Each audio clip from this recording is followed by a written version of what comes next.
Yung naglaro ka lang mapayapa tas may kakampi ka magjowa tapos ito ang nangyari, ang sakit sa heart. Sana ayos lang kayo dalawa. Dahil chismosa ako, nag-open speaker ako tapos ito ang narinig ko.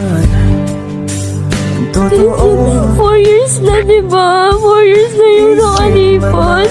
Pero kasi ko pa rin yung gusto ko. Wala akong ibang gusto. Hindi ko makita yung sarili ko sa iba. Hindi ko maramdaman yung happiness na naramdaman ko sa'yo before. But I'm trying naman eh. Nasabi ko naman sa'yo, pinipilit ko naman kalimutan ka na eh. Kasi napapagod na rin ako.